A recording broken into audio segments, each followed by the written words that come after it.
How to use Monday.com for inventory management. Hello guys and welcome to this new tutorial. In today's video, I'm going to show you how simple and easy it is to use your favorite CRM or project management platform, which is going to be Monday.com for inventory management. So we are going to head over Monday.com, sign in for an account and have our own workspace. So basically when you are going to sign in into Monday.com, you are going to find this dashboard. So what we're going to do is to head over the workspaces and select our own workspace. Now, I'm going to fuse the things into one workspace, and then what we're going to do is to add a board. And that board is going to be specific for adding a different type of tasks. For example, as you can see, we are going to have maybe some inventory, so we are going to add them by a group. You can go ahead and create a new board by setting up, for example, the name of the board, the privacy of it. Of course, you're going to make it main or private for some maybe confidential reasons. You're going to put it private. And also for the managing, you're going to have, for example, instead of these, as you can see here, purposes, you're going to have inventory, and then you're going to create the board. But first, before I add the board manually, I can go ahead and head over here and start with a template. So basically, what we're going to do is to find a template that will have inventory like that. You're going to have inventory management. And as you can see, and as expected, we're going to find a template that will suit our needs. So this is going to be the template created by Monday.com. I'm going to click on it. Basically, this specific template is going to have the same purpose or the same system as the normal board, because it is going to have the inventory. We're going to get a lot of columns. As you can see, from these columns, we're going to have the inventory of the item names, or the items names, and also the columns or the nomination of the columns that we need. Also for the calculation, you're going to have a calculation column and or a formula column, and at the end you're going to get maybe a sum or a medium or whatever you want. So I'm going to use this template, but before that I'm going to let you see also that we have a chart view on it, and also or in addition to the main table. So we are going to have the total, for example, the quantity, also tracking. You're going to have some charts for whatever you want, or the statuses, of the specific inventory. I'm going to use the template real quick, just like that. And here we have it. So in just a few seconds, it is going to be available.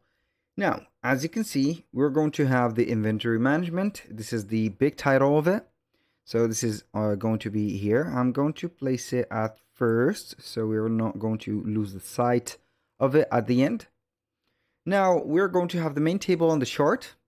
Now for the main table, I'm going to do a little presentation. So we are going to have the items, as you can see, and these are going to be differentiated into groups. As you can see, this is a group for computers. This is for TVs. You can add other groups and put them for example, I don't know here. Let's say accessories, for example, like that. You're going to have your own inventory item name, for example, and you're going to get the same theme for them all. For the groups. So basically, you're going to have the manufacturer, as you can see, and we are going to have, for example, as you can see here, I'm going to wide up a little bit the column, the order ID, the stock quantity, the order level, the order needed, as you can see, and a lot of columns. So basically, this specific template is going to have some, let's say, calculation going on, like a unit price sum, inventory, as you can see here, value sum, and the order status. So these are going to be helping you a lot. Why? Because it is going to keep track of the inventory, let you know what is available and what is not, and the status of the inventory, if something that you have ordered is going to be available, not, broken, or repaired. So you can go ahead and add whatever specific columns that you're going to find in this area. So basically how you can add these specific columns, you're going to head over here and click on the plus button. So click on add columns, and from here, what we're going to do is going to see the specific, as you can see, items or columns that we can uh, here see the specific names. You can see that we can add numbers that will contain formulas. We can contain, for example, amounts, values, and whatever. You can put some specific files also to add this to the inventory. Maybe some invoices that you have bought the specific items with, or let's say here an accountant file or document, and etc.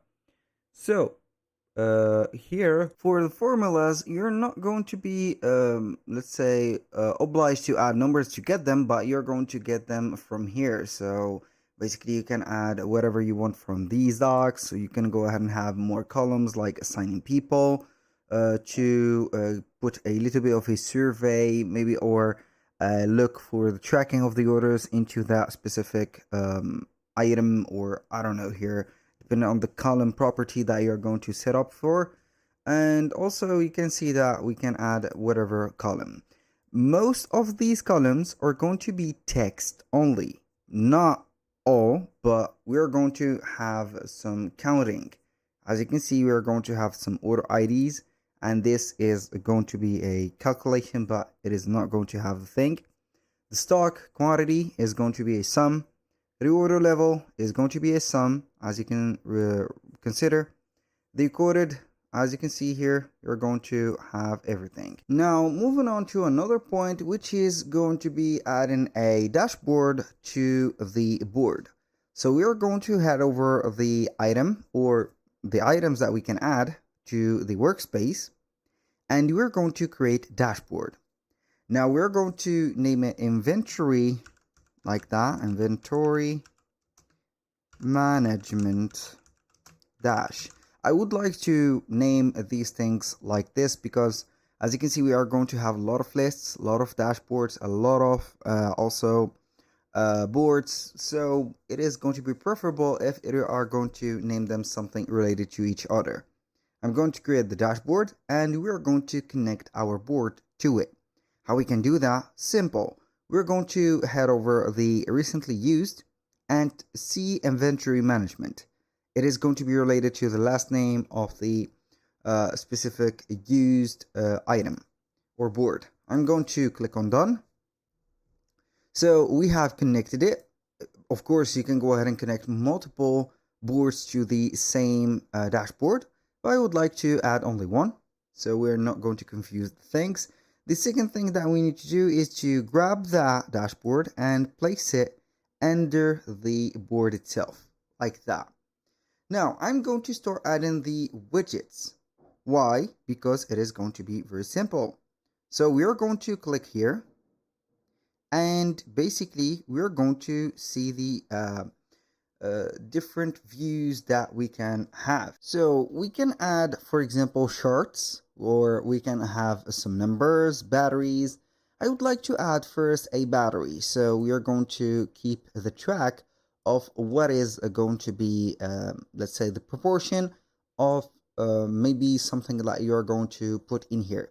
So basically it is going to be randomized to a indicator. As you can see here, it is going to be indicated to the I think that these are going to be the enterprises or the brands that we have, where this specific inventory was created for, is the specific brands that they have bought the PCs, I think, or the laptops.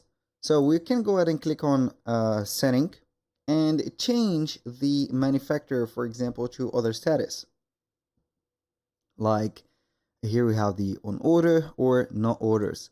So we can go ahead and keep on track on different things. You can go ahead and relate it to different type of columns that has a status bar. So you can go ahead and have the comparison for it, not a number and not something else. Now I can go ahead and add another chart, for example, and this chart is going to be specified to something like, I don't know here what type, not the type, but basically the axis is going to be the manufacturer, the y-axis is going to be the counted items. So basically it is going to be a standard one. You can go ahead and change it to something else. You can have some calculation like sum, the average, the median, minimum, max, something like that. And you can add different things also, like, I don't know, your numbers. So we can go ahead and add a counter, and this counter is going to be different. So I can go ahead and add another counter for this number into something else. So I'm going to have here a column, not an order ID, but the stock quantity, for example, and also maybe the reorder level, something like that. I can go ahead and add it as whatever I like. So these are going to be numbers. You need to rename them so you can go ahead and know what is going to be mentioned here and what not. So aside from that, you can go ahead and add file galleries or a Gantt. So you're going to have the present and also track the presence of the project or the inventory itself by having visually Gantt charts like that. And you can add more and more widgets from these specific menus. So you can also have some board updates. We need that. This is going to be very important. So each time that you're going to have an activity going on or here and there, you're going to get some updates. And the most important part is going to be the reporting about the activity. Let's see here. Well, you are going to have an activity uh, type of thing. So time tracking, board updates. You can go ahead and use the board updates as a tracking for the activities. So basically that was pretty much it for today's video. Thank you guys for watching. I hope that you have enjoyed the content and I hope to see you soon on the next one.